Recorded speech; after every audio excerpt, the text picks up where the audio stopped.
is addressing the media with regards to, the containment measures that the province is undertaking. Let's listen in. Recovered 4 cases of demised, 4% of cases of people who have passed on. Now, if you look to this, it shows that there is a need to have more stricter intervention.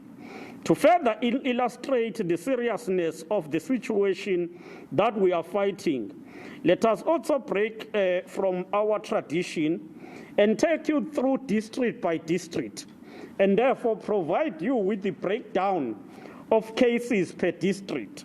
Amajuba district, 8 cases. King Cetshwayo, 11 cases. Herikwala, 1 case. Ilembe, 26 cases. Umgungundlovu, 15 cases. No. Ugu, 15 cases. Umgungundlovu, 46 cases. Umkhanyakude, 21 cases. Umzinyathi, 2 cases. Uthukela, 19 cases. Zululand, 2 cases. eThekwini, 383 cases. Now you will see the total is 534, and eThekwini has 383 cases. I must also emphasize or elaborate. Of 21 cases in Umkhanyakude, almost all of them, most of them were of tourists who came visiting at the beginning of COVID-19. Most of them were from France. There are also unallocated patients, and these are coming from the private sector hospitals. Of the new cases recorded in KwaZulu-Natal, a staggering 77% were from eThekwini district alone. So each and every day we record cases, and 77% of cases that are reported now will be coming from eThekwini. eThekwini district has also registered the highest death rate since the start of the pandemic and the highest number of contact cases. It has therefore become crystal clear that eThekwini district has become the epicenter of COVID-19 in KwaZulu-Natal province. Although this may be explained by the fact that eThekwini is a metro and is the highest concentration of the population of KwaZulu-Natal, these figures are nevertheless extremely worrying. This new emerging trend is indicative of the fact that too many people and some institutions are not adhering to the lockdown regulations. Indeed, when you conduct monitoring and assessment, we have observed in the past that in some parts of Durban CBD and in some of our townships and suburbs, you see a very high number of cars on the road as well as pedestrians. You then begin to question whether all of these people have ventured out of their homes due to emergencies or to get food or medication in line with the regulations of the lockdown. We also noticed that many people, especially the youth, generally do not practice social distancing and can be seen roaming the street or standing in groups, and that is worrying. This kind of behavior must stop. People need to stop being in denial. None must think that they are safe. No one must think that they are safe from getting infected with COVID-19, either because of their age, race, or geographical location. The above emerging trend warrant urgent and decisive actions. Such action needs to be taken now and by all of us as the people of KwaZulu-Natal. In intensifying lockdown for eThekwini, it is for these reasons that the Provincial Command Council decided on Friday to implement an intensified lockdown for eThekwini district. We have issued a directive to our law enforcement authorities to apply the law in its strictest form and to make sure that there are no compromises. We want them to make sure that the violation of the breakdown by people who are supposed to be at home is met with concomitant punishment as set out by the law. There must be serious punishment to keep people adhering to the regulations. We wish to once again plead with our people to stay at home and respect the law. This is a health emergency.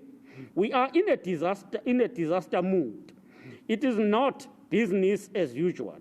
It is a mantra that we must recite every morning if that is what it needs to take. We need, when we wake up, we need to say to ourselves repeatedly, stay at home, respect the law. This is a healthy emergency. We are in a disaster mode. It is not business as usual. We cannot treat things as if they are normal. Interventions as we go forward. Our stringent intervention strategy to arrest the spread of COVID-19 in line with this new approach will be informed by sweeping door-to-door screening campaign. So we're going to embark on a very intense screening campaign, removal of infectious sources to specified isolation site, set up testing and screening booths in areas of major movements, malls, transport routes, and taxi ranks. But in this regard, let's be clear. In malls, we expect that we will be meeting people who will be going to buy food, not that we will be meeting people who are roaming around. We are going to ensure adjustment and intensification of community containment intervention, informal settlement sanitization program, which we are starting right from Tuesday. We are also in line with this. In eThekwini, we will with immediate effect intensify multidisciplinary lockdown enforcement operations that will include SABC, Metro, South African National Defence Force, Department of Transport, and the Department of Health. All of them will be working together to enforce the regulations. This will include the following operational concept to vigorously ensure compliance of the Disaster Management Act: roadblocks, vehicle checkpoints, movement checks of people even at high commuter areas. So this thing of going around and think that you will not be searched or asked, it's now coming to an end, and we will want to enforce. During the mass screening, escort teams will be escorting health officials, conducting screening, and safeguard officials. Lockdown of hotspots to ensure thorough screening and testing. Now, let me explain further what we mean. By hotspots, there are areas where we identify that these are areas with prevalent or with high number of either people who are infected or those who are contacts. And in that, we are going to have the lockdown on that area, ensure that there is no movement, and intensify screening and testing in a very localized way. There will be townships which we are going to target in a bigger way, ensure that there is no movement, and ensure that there is proper screening and testing. We are going also to ensure that there is a monitoring of movements of commuters and transport from one district to the other. It must be clear that regulations are saying there must be no movement from one district to the other. So no one must be moving from Stenga to eThekwini, because we expect that people who are allowed to work are where they're working. they are staying in nearby areas. And therefore, this movement from one district to the other is not going to be allowed. And we are going to be very, very strict in ensuring that these regulations are enforced. We are also noticing that perhaps there is a leakage in the system insofar as self-isolation is concerned, in that those who are self-isolating far from strict supervision may interact with others and infect them. I must hasten to add that this is a World Health Organization guidelines which we are at liberty to review as the country if we feel that it is not effective. We are moving in a direction whereby all people who test positive will be placed in isolation in facilities demarcated by government and only return home when they have shown signs of improvement and are testing negative. The issue of self-isolation, we are saying it's coming to an end. Once we discover that you have tested, we then take you in, and that is the end. Up until you recover, then we release you back to go to the community. To this end, we will be increasing our capacity for screening and testing so that we can isolate cases, treat people, and achieve our ultimate goal of flattening the curve of infection. As we indicated, this intensified enforcement will be implemented vigorously as from tomorrow onward. We are from now on an intensified lockdown, so we ask that all our people must please stay at home. We are appealing to the people of our province to abide by the regulations of the national lockdown. We need our fellow compatriots to understand that this lockdown and the stricter application thereof is for our own health and the health of all citizens of the province. We do not want what we've seen in other countries to happen here. As a country, we are still grappling with the challenge of HIV and AIDS, which once tore through our communities. What it took for us to begin to flatten the curve for HIV and AIDS was not only wide-scale access to ARVs, but also it was the behavioral change. And therefore, even now, we still need a behavioral change. Let us therefore adhere to these regulations and ensure that we do our part today so that we have nothing to regret tomorrow. Now, that is our message that we want to emphasize to all people of KwaZulu-Natal. There is no deviation from national, but there is a stricter implementation, enforcement of regulations. Thank you very much. May I quickly allow the embassy to say something or take the questions? I know you, sir, and a second, that forward to the back. In that order, I think you know the protocol. Introduce yourself and your media house. Okay. Good afternoon, Mr. Premier. My name is Oscar Tomoko. I will just speak. The first question, Mr. Premier, is that last year's flood victims, some of them are still in shelters. We visited some of them on Friday and they complained that they haven't been receiving assistance. So how is the issue of social distancing being managed at these shelters that these flood victims are still at? But also, we understand some of them have been moved to transit camps. How is also the issues of safety being managed at these transit camps? Because we understand that they're not just old informal settlements. Just clarity, Premier, you say that measures need to be stricter. Are you confident that you have enough law enforcement officials, or are you going to be appealing to national government to support you in order to make these to really make sure that what you're saying really happens.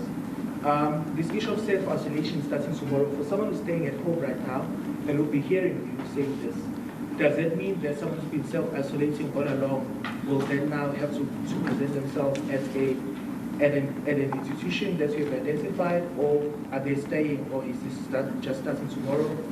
And lastly, this issue of Kingsway, we understand that the last speaker we were given was 6 health workers, but the testing was taking place. Do you have an update for us in regard to how many health workers do you know now have been infected with COVID-19 who are associated with that particular health institution? Thank you. Thank you. Thank you very much. My name is Sihle Zikalala. I work for SABC News. Premier, you say all is not well in the COVID, of course, perhaps the question is, looking at the period that we have of this lockdown, the remaining 2 weeks that we have, with these new measures that you have introduced that you are going to put in place, are you confident that by the end of this month, we will be in a better position where even if the lockdown is actually relaxed, the province can go back to normal? And the second question to the MEC, we have been receiving reports that Edington Hospital reported 2 health workers who tested positive, one of them being a nurse and one of them being a doctor. Are you aware of those reports? Because the complaint is that these healthcare workers are now, the others who work with these healthcare workers who tested positive are being forced to work without having any opportunity to actually screen or test them. Thank you. Okay, Scotty. From Daily News. I have about 3 questions. The first one is, continuity. Will you be able to give us a breakdown of like the hotspots? Where are the hotspots?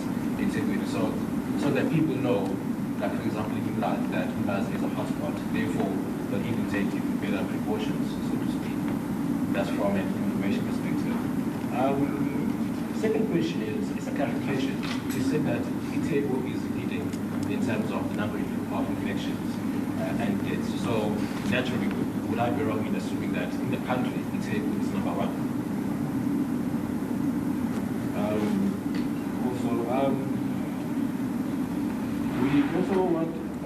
We've also been getting reports that at eThekwini Hospital, some workers have been getting have tested positive, and this is an indication that it is alleged that this is because they're not given PPE. So we just want to get more information on that, whether it's true or not. Okay, Scotty. My name is Juba. I work for ENCA. I have 2 questions, one for Premier and one for the MEC. Maybe to start with you, Premier. You saying that from now on you will be intensifying campaigns to ensure that people do adhere to regulation. Can you say, or can we say, the failure to adhere to regulation is the reason why we're having so much death in the province? Can we say you attributed that to their failure to adhere to regulations? And MEC, when you were briefing us last time, you spoke about the case and the situation at St. Augustine. We understand now that there is another matter at Kingsway, and the 2 hospitals are from the same group, that Medcare. And then you send the team at Kingsway. Do you have the outcome? I understand you also conducted investigation at St. Augustine. Can we now get the results of those investigations that were conducted? Okay, thank you very much. Just to throw in the final one, Premier and MEC from Newsroom Africa, Karinda. She's asking if the issue, the question is around water supply in rural areas and the issue of the food parcels, which is the first one. And then the other one is around the self-isolation point. Does this apply to all KZN residents? What about those who have chosen private facilities for their health care after testing positive? I'll hand over to the Premier and the NEC to respond. Thanks. I think the first point about transit camps and the victims of floods. Our municipality is working with the Department of Human Settlement and COGTA, have been trying their best to ensure that those people are assisted, to ensure that their houses are rebuilt or to get new houses. But some have been moved to temporal transit camps just to stay there for a time being. But transit camps must be understood, they are just for a particular intervention, and we are planning for ensuring that people who are in transit camps are moved into proper houses. You might have noticed that in a week or two, we embark in a campaign focusing on provision of sanitizers and food parcels in transit camps, because we have acknowledged the need to ensure that we keep those areas clean and try to maximize the protection of the people who are in transit camps. Do we have enough capacity in terms of the personnel? We will want to ensure that we make whatever we have effective. So the starting point, the police, the army, Department of Health, Department of Transport, and the municipality will be working together. We will firstly use to our maximum level the capacity we have already, but we are going to engage with national to ensure that they add on what we have already. With regard to self-isolation, I'm sure MEC will deal with the issue of self-isolation in detail. The issue of 2 weeks, yes, we are doing all in our powers and in our hands to ensure that the next 2 weeks are utilized effectively to flatten the curve. We will want to see the reduction. And that's why we are saying we are zooming into a district which is highly affected. And we will want to ensure that this district will reduce the infection level so that when the national government consider whether we are lifting down the lockdown or not, we would be in a position where we will say eThekwini have also decreased the infection level. So we are not going to talk about being confident or not, but we will want to ensure that we are well focused. Zoom into particular areas. Should we detail areas, the hotspots? Almost all our major townships and suburbs are the hotspots. All our major townships and suburbs are our hotspots. And this disease is not about the rich or the poor. It is not about the black. It's not an issue of race. It's not an issue of white or black, but it affects all of us. The sooner we realize that, the better. It has reached Umhlanga as much as it has reached Umashu and Umlasi. And therefore, we cannot say these are areas, but we want to emphasize our major focus. It's in eThekwini, and the big townships are going to be our concentration spots as well as the suburbs. They are going to be our concentration. That's where our concentration will go. The deaths, and I think the question from Tuba must be clear. We must separate the deaths. The deaths, we have always been consistent. The deaths, you can say, though it is painful to attribute such a thing, but you can say majority of the deaths emerge from one center. one center, one institution. Painful as such, it means there was just an irresponsibility, negligence, some level of negligence from some of those who are in that center. And that's why we've said the investigation must be conducted to deal with that center. But the infection comes from a different approach.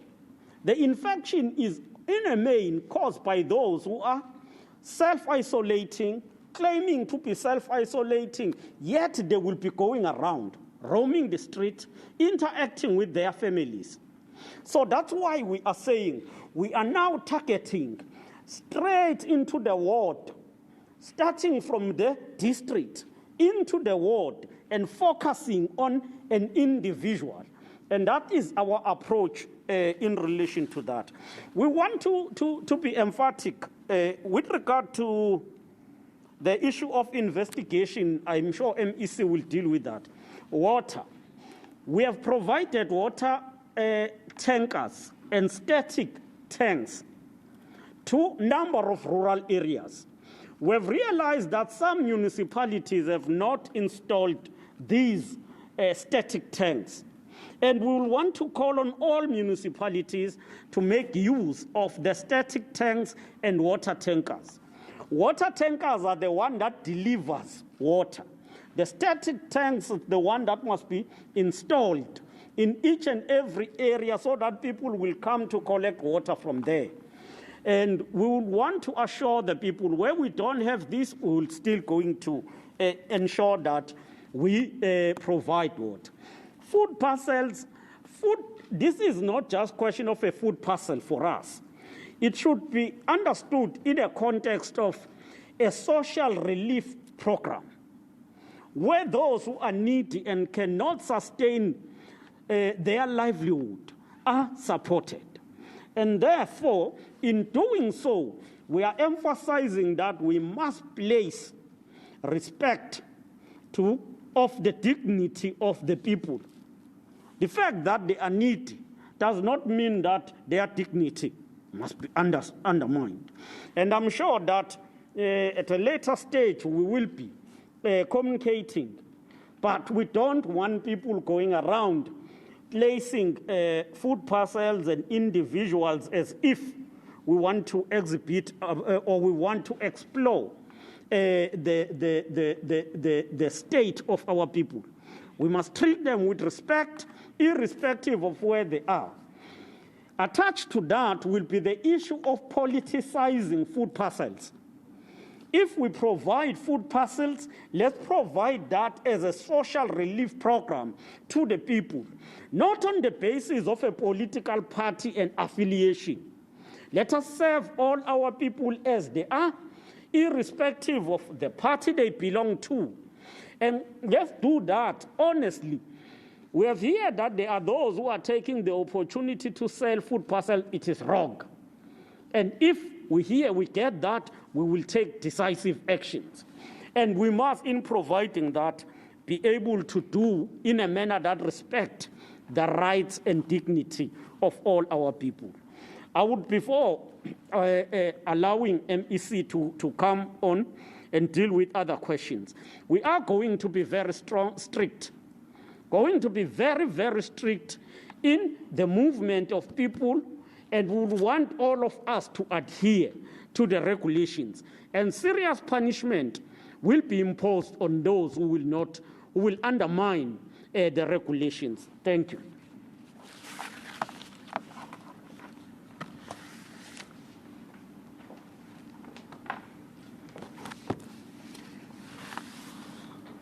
Thank you very much, Premier. Good afternoon, ladies and gentlemen. A few questions that, as the Department of Health, we are going to have to respond to. The first one that comes from Unkoskona, I think that was directed to us, was whether those who have already been told to self-isolate or self-quarantine must now present themselves to the facilities. No. The answer is no. Only people who have a contact and have been told by the department that they need to go to a particular facility are going to do that.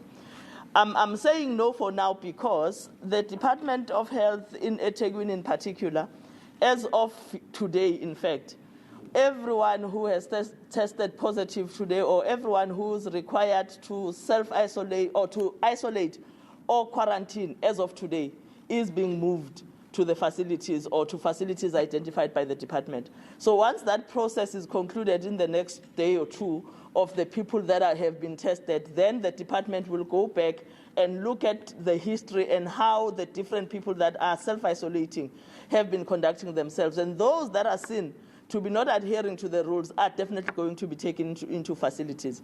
We unfortunately have very serious and unexpected experiences in various areas where people have been requested to self-isolate and they indicated that they were doing so. However, we would find that from time to time as a department, we get calls from communities to say they are seeing these people moving around, going to the malls and having some engagements. Now, we've then decided that we will have to move all of those into the facilities, but the department is then going to get in touch with those people and actually find a system of how these people are going to be moved into the different facilities. The next question from SABC was talking to the healthcare workers about two that are apparently are positive. We are aware of a case in Eddington, and that case unfortunately is linked to St. Augustine Hospital. However, immediately when we received the details, we tested all the contacts. Again, it's what the Premier was expecting. The screening and testing, it's not necessary that everyone is going to be tested, but because we have to screen and we test you when you have been a contact, that is how the testing happens. You'll often find that someone will say, I work in the same hospital, however, I have not been tested. You will not be tested if you have not been in contact with the person who is positive or the person who has found to be positive after being in contact with that person. So we need to be able to distinguish that we only test the contacts, not necessarily at this point the contacts of the contacts in relation to the testing generally.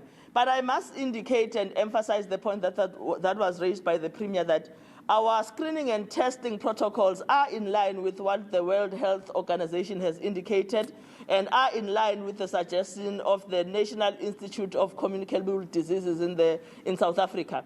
And that is why people, they are perceived as people who have the capacity to self-isolate or who have the capacity to self-quarantine, are encouraged to do so. However, our lived experience as the province, particularly in eThekwini, we have found that the majority of them, and we must say it's not all of them, but the majority of them will defy these protocols and will not adhere to them. That is why now we are saying, because these are guidelines, it's not actually the law, they guide us towards acting in a particular fashion, and we are saying our lived experience speaks against the issue of self-isolation. That's why we've then decided to actually isolate everyone who's been found to be positive. The reason why we think we need to do that is because when you look at eThekwini as a metro, this is the economic hub of the province of KwaZulu-Natal.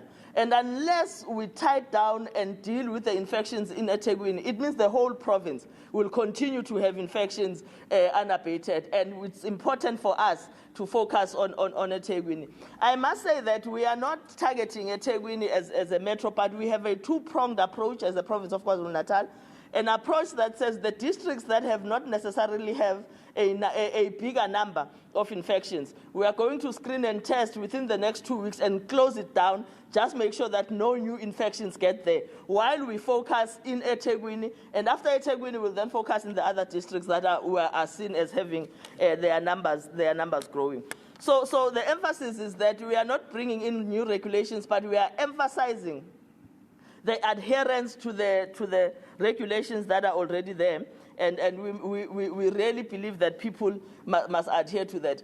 I must also indicate that the testing is not going to be conducted only in certain areas of eThekwini. We are going to test everyone in eThekwini. We are going to literally test everyone in eThekwini.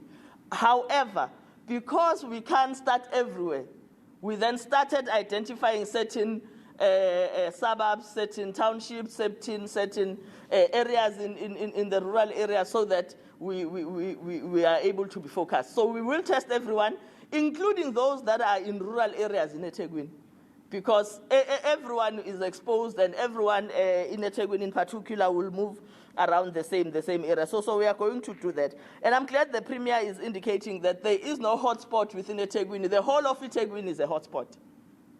The whole of eThekwini as a metro is a hotspot. However, we will start in certain areas. I will give you an example that says in some of the markets that we have in eThekwini, you would find that the adherence to social distancing is not there. People are moving around in the markets as if it's business as usual. So those are some of the things that we are going to stamp down. While we will not be closing the markets, but we will have to enforce the law that social distancing is implemented, including suggestions that only a certain number of people at a given time are allowed into the market, so that we are able to adhere to the regulations in relation to social distancing. So those are all the things that the provincial government, together with the municipality, have been working on. Today, there have been a couple of meetings in preparation for that, and the team is going to continue to deal with that particular matter. Clarewood Hospital workers that have tested positive, not been given PPE. I do not believe that in Clarewood there are workers that have not been given PPE. And the reason why I can authoritatively indicate that, it's because Clarewood is one of those hospitals that we decided a big chunk of is going to be set aside for COVID-19.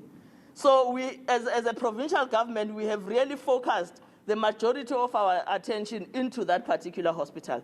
However, if there is a specific case, I think we are more than welcome to bring it in, and we'll investigate and find out what happened if there is something like that. But we do not believe there are any cases that are in relation to PPE.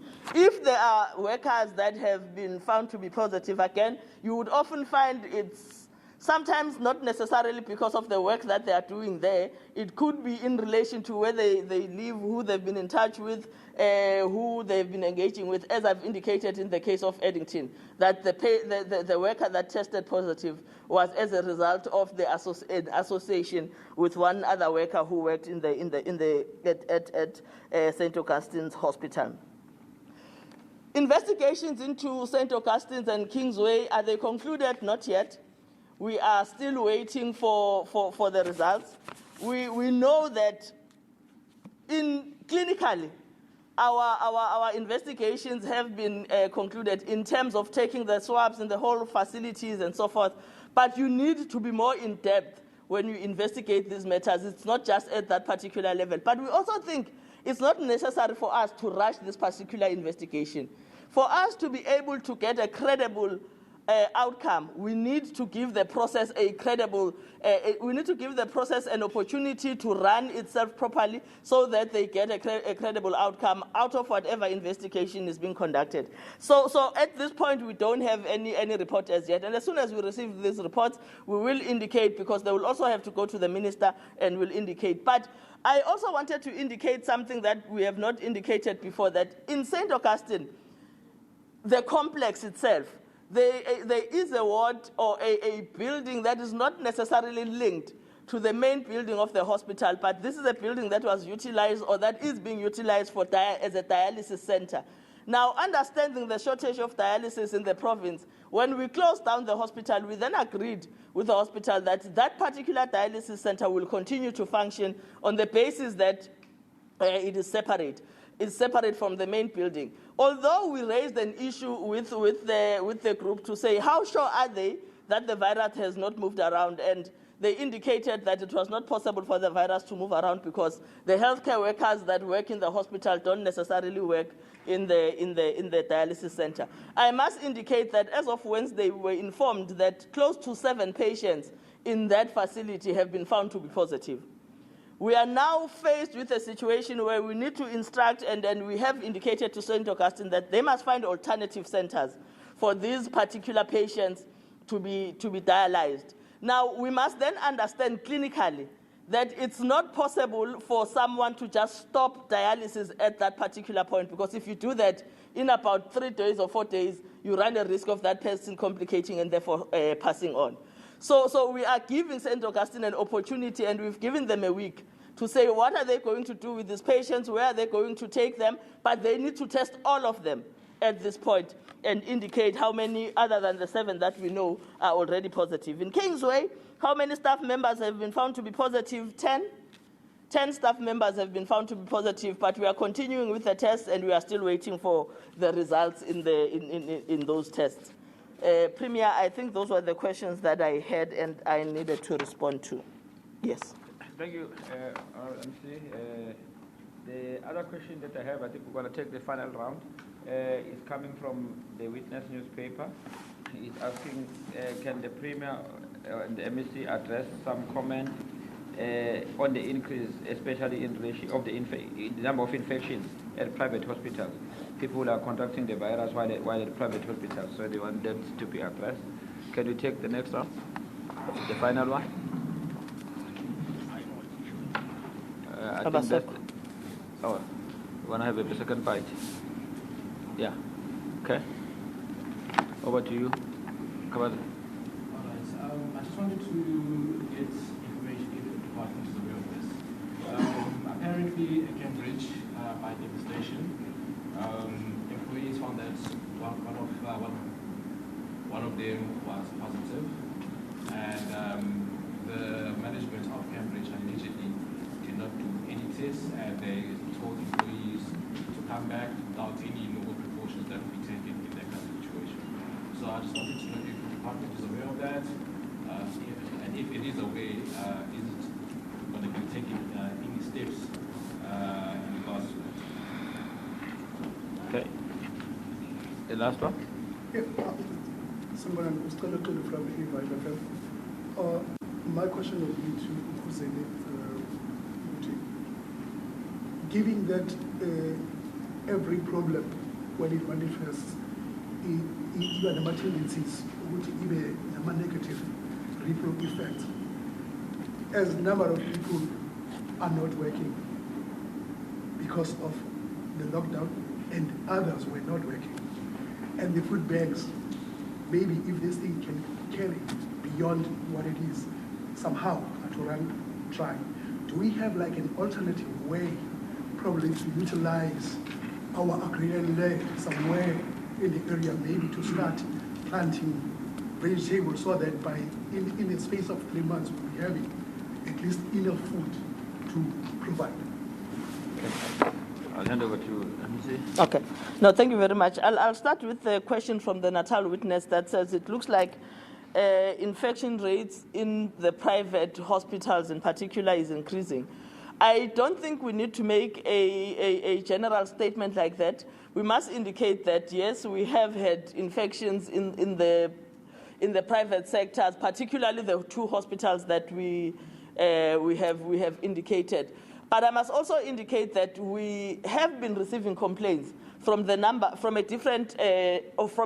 hospitals that are there within the province of KwaZulu-Natal. So immediately on Monday last week, we then took a decision that a team is established within the Department of Health that is going to visit all the private hospitals that we have in the province and test, look at whether they are adhering to the protocols, where do they need the support, and where should we put our foot down as the department and say, you need to implement this or else. So the team started working on Monday, and I must say that on Wednesday, just when the team was started to work, started doing their work, the issue of Kingsway came up.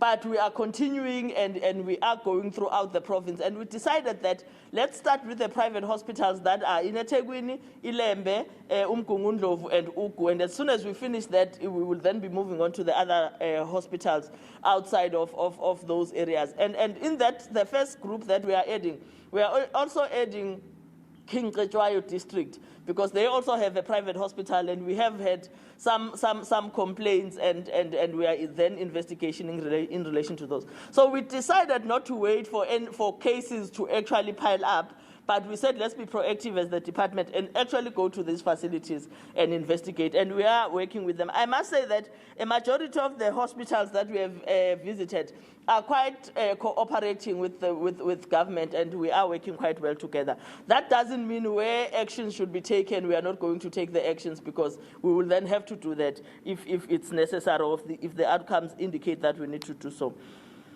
Cambridge, are we aware of a patient that was found to be positive? At this point, I can say no. We have not had that particular complaint, but we will continue to investigate. However, I want to indicate this is one of the reasons why we say eThekwini as a whole must be tested, because at this point, there is no way of telling who has the virus or where the virus is. The important thing that we need to emphasize and all of us understand is that the virus does not move. It's people who move the virus. So by continuing not to adhere to the regulations, then we will continue to move the virus, and therefore the government is never going to be able to lock it down. That's why we've then decided, we've taken this decision that let's implement this particular issue in relation to the lockdown and emphasize that the regulations are adhered to strictly. Thank you very much, Premier. I will hand over to the Premier. No, thanks. With regard to this question about food, for now, I think we can confidently say that there is no shortage of food. And we don't believe we will be experiencing that in the near future. But food security is always the issue that is under construction. So you must always ensure that you produce more food. And therefore, the use of land and the programs aim at redistribution of land will continue as such to allocate land to the people. But we have always emphasized the need of ensuring that you allocate land to those who will utilize land. And therefore, such programs are going to continue in a radical way. Mhlawumbe sisho nje kafishane ukuthi njengohulumeni waKwaZulu-Natal indlela izinga le-infection ye COVID-19 elinyuka ngayo, especially eThekwini, liyaphoqa ukuthi kube nezinto esizithathayo, singathathi nje izinto kalula, ngoba uma ubheka kuma-new infections iTheku liyalida la KwaZulu-Natal futhi lilida kakhulu. Lokhu-ke kusibeke esimeni esiphoqa ukuthi siqinise lama-regulations eThekwini, isikakhulukazi ngoba eThekwini usabona abantu beyihambela nje edolobheni, ubone iy'moto ziningi, ubone ukuthi akuzona zonke ey'phume emakhaya ngoba kunezimo ey'phuthumayo noma bayofuna imithi yezempilo noma bafune ukudla. And uyabona kwamanye amalokishi ukuthi abantu basayiqhubekela nje, especially intsha ihambele emgwaqeni iyi-group imele, nabanye bayayihlanganela emakhoneni nanomaphi. Nakumasabhabhu uyabona ukuthi lento yokuthi kube ne-social distancing abantu bayibukela phansi. Ingakho-ke sithi sizoqinisa kakhulu ama-regulations ukuze sehlise ukuthelelana okubukeka kunyuka, especially eThekwini. Kuney'ndawo esizoyithagetha ukuthi siyivale thaqa, ukuthi sikwazi ukuthi siscreene khona, sitheste abantu ukuze siqinisekise ukuthi labo asebe-infected bayalekeleleka ngokushesha ngokuthi bathole ukuthi bathathwe babekwe endaweni eyiyo, balashwe, bakhululwe mese seqinisekisiwe ukuthi lesi sifo sesiphumile kubo. Sizoqinisekisa ukuthi iy'moto ey'hamba emgwaqeni ziyahlolwa imoto nemoto ukuthi ngempela ihamba ngoba kunesidingo. Sizochecka futhi even emalokishini ukuthi abantu bayayilandela lemigomo ebekiwe uhulumeni. Sikwenza konke lokhu ukuze sigcine isizwe sakithi siphilile. Kubalulekile ukuthi sazi ukuthi lokhu akuyona nje into esiyenza ngoba sithanda, kodwa yinto okudinga siyenze ukuvikela thina nabathandiweyo bethu. Isifo asizi kuwe, kodwa kuba nomuntu osilandayo mase esifaka kwabanye. Yingakho-ke kubalulekile ukuthi sivikele wonke umuntu.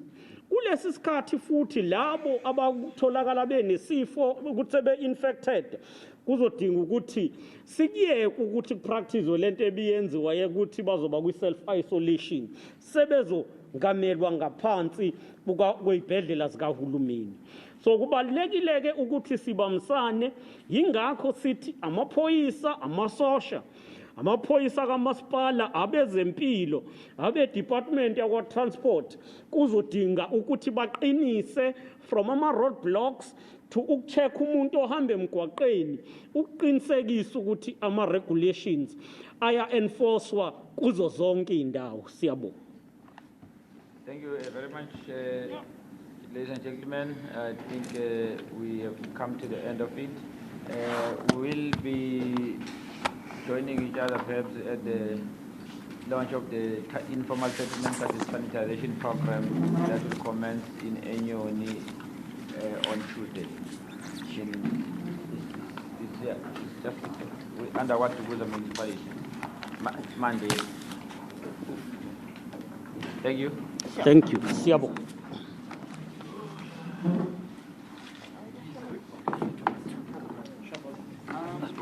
All right, so that's the briefing there from the Premier of KwaZulu-Natal, Sihle Zikalala, speaking to the media, giving the latest update in terms of the situation concerning COVID-19, some of the infections that have been taking place, particularly the concern around some of the hospitals that are going to be checked and investigated. The private hospitals, as you'll know, came under the spotlight a short while ago. And 77% of the new cases, we're told, there recorded in KwaZulu-Natal are from the eThekwini district. And this district has also registered the highest number of COVID-19 deaths. That's according to the Premier. And he says that all of us should stop spreading lies to the nation if you're having a problem with mathematics. A lot of people are sending through numbers on social media. Wait for the official numbers. Everything has to be verified. So you may hear rumors and you may hear people saying this and the other. But wait until the Department of Health, through its various agencies, such as the NICD, release the numbers, and those then become the official ones. All right, we still have a lot to come. A very good afternoon to you if you've just joined us.